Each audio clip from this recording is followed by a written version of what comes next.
په ټولو کې محبوب عبادت الله ته د ځوانۍ ده چې د ځوانۍ په وخت کې الله ته ښه عبادت وکړي خدای پاک ته ډېر مقبول ده. موږ تاسې کاروبار ته سړی راولو هم ځوان سړی ګورو.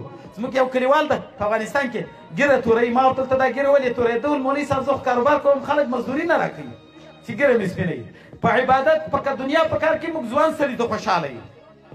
الله تعالی په دین کې د ځوان سړي په عبادت ډېر خوشحالېږي چې د ځوانۍ وخت عبادت ته ورکړي.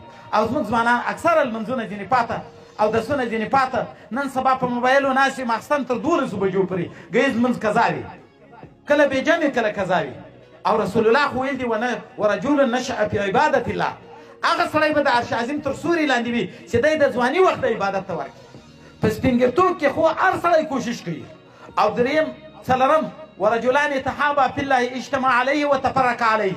هغه دوه کسان چې خپل منځ کې محبت کوي د الله د رضا دپاره او په دغه محبت جمع کېږي او جدا کېږي. ګورئ یو سړی له چا سره محبت کوي دوستي وي، یو سړی تعلق ساتي دنیادار وي، یو سړی له یو چا سره تعلق لري هغه کسبکار وي.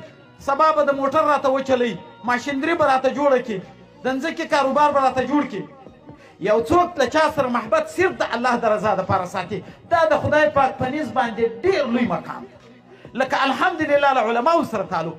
د دې قوم خلک په روغتیا درته وایم څو واره ما غیبانه هم ویلي دي، مخامخ هم وایم. په دې کې الحمدلله زه صادق یم.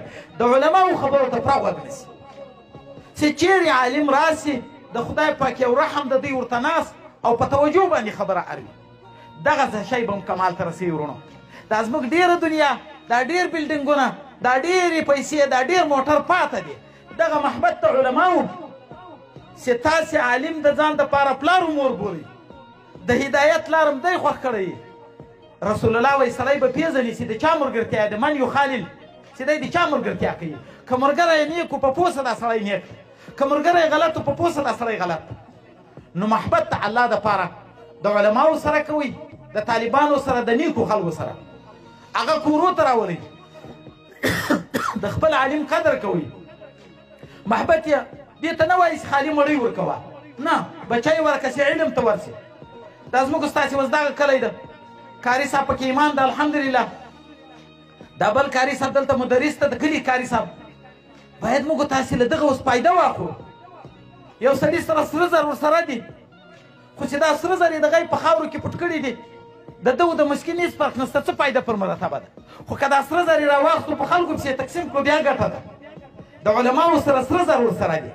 که د عالم راجګ صی ستا بچي ته یې سبق ووایې، ستا بچي ته یې سبق ووایې، حفظ یې ورته وکړئ، قرآن یې په یاد کړئ، لمونځ یې په زده کړئ، اودس یې په زده کړئ، هلته سره زر تقسیم سو ګټه یې معلومه سوه. که نه و بیا د دغه عالم او د کلي د یو عام عامي څه فرق؟ موږ تاسې بچیان د چا 5 زامن یې ټول د سعودي دي، د چا 3 دي ټول د کاروبار دي. په 5 په 4 کې خو کم سے کم یو څه زکات ته بدن هم وباسه. یو بچی خو علم ته هم ورکړه، بیا چې علم ته ورکړو نیمه ورځ دنیا کار په کوو، نیمه ورځ د دین کار په کوو. پرای دین ته وقف کړه چې یو بچی په کور کې وي، یو حافظ، د یوه حافظ په وجه به 10 کسان د کورنۍ جنت ته ځي. اول به مور و پلار یو عالم چې په کورنۍ کې وي د ټولې کورنۍ دپاره په ورځ د قیامت باندې شفاعت کولی شي.